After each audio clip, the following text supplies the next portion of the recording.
I'm a regular, born and raised in Brooklyn kid, The last time we had that, he became Captain America. That one's taken, maybe I could be Captain Planet. Who knows? I wake up every day loving what I do. It's not a job, it's not a career, it's a passion. I really care about what goes on.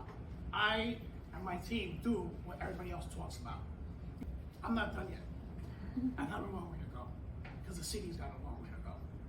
Whether it ends at DEP or ends in City Hall, that's to be determined. But I'm going to do whatever I can to make sure it's better than when I came in. Most of the accomplishments we talked about weren't just solely me.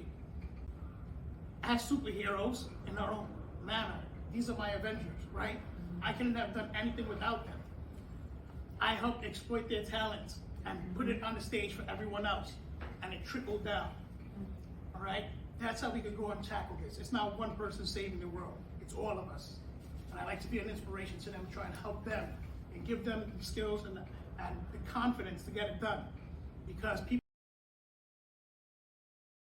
While there are only 6 of us being highlighted, these awards are a testimony to all the work done by every city worker throughout New York City.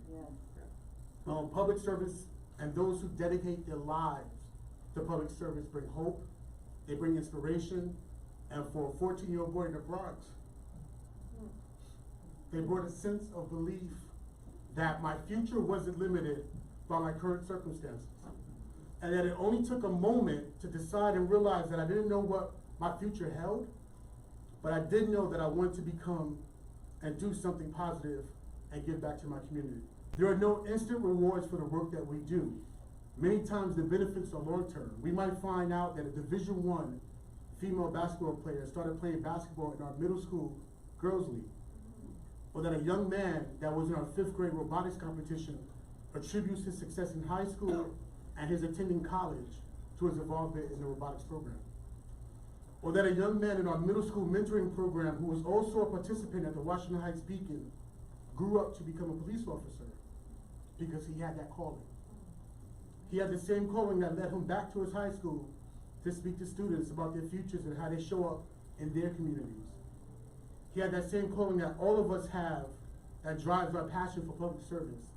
Unfortunately, that young man, Officer Jason Rivera, was taken from us too soon. But he and others remain as examples of the work that we do and the positive outcomes that it brings, and as an inspiration for all of us as we move forward. I thank every city employee, every public servant, and everyone who dedicates themselves to helping others. It is from you that hope, inspiration, and belief has saved the 14-year-old boy from the Bronx, and so many others remain. There is no greater job than that of a public servant, and no greater city than New York City to do that service in. Well, I'm kind of happy because it's not just a win for me, but it's a win for Housing Litigation Division, HPD being recognized, and just all the work that we all do, everyone does in this room. So it's more not really about me, but it's about my colleagues, co-workers, and everyone else. So I really do enjoy the work and the outcome of the work that occurs when you really can see that such a small thing can make such a big deal, having kids live in a safe place. And I was thinking that during my ACS days, one of the things that I encountered many times was that parents would tell me that kids didn't want to get up in the mornings to go to school because it was so cold. And working here, it just put everything in context. The importance of having essential services, heating, hot water, and just having a safe place to live. So this is the recognition for this award is really about everyone that's in this room that makes it happen. And I'm just happy to be involved with that. A person should consider themselves fortunate if they like their job, even more so if they like the people that they work with than I do. But I consider myself blessed because it's a job that actually means something. In the public sector, we are not here to enrich in a private company or increase some shareholder's profit. In this job, every decision we make, and most of the time they are really hard decisions, are ones made in an attempt to make the city better. At OMB, our primary mission is to balance the budget, but in order to do that, we have to balance the vast and competing needs of the city and the agenda of all the city agencies. We are balancing addressing the needs of the here and now while trying to safeguard the future. We are balancing what are often conflicting interests of very loud and powerful stakeholders while making sure that we find a way of hearing those that don't have a voice. And in that balancing act, we can't afford to let anything drop. I am honored to be part of that. I could not have gotten to this point today without the help of so many people. I am part of several very different teams here, and they have to be acknowledged. I want to thank our budget director, Jacques Jiha, and the entire executive team. Director, I don't know if folks really understand yet what you accomplished last week with the release of this particular budget. Without a lot of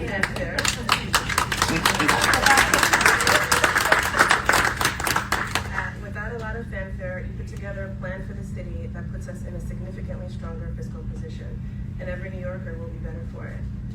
But, as a wise person once said, la critique est aisée, mais l'art est difficile, which means to critique is easy, but to make art and to create is difficult. And who said it? Well, it was Jacques like 2 weeks ago.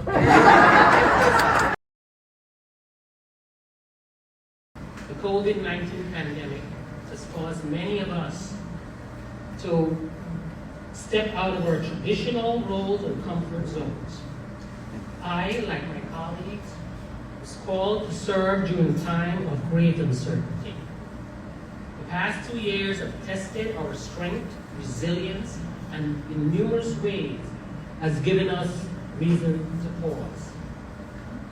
Through integrity, devotion, unwavering commitment, and above all else, teamwork, we have persevered. It's been truly rewarding to have served with many groups and on projects through such unprecedented times. English poet John Donne coined the phrase, "No man is an island." If I've learned anything over the last 29 years, is that despite our race, color, creed, or ethnicity, great things can happen when you share a common goal. For me, the common goal is providing care for others. I recognize that working together with our collective vision and the strength of the team enables us to achieve greater outcomes.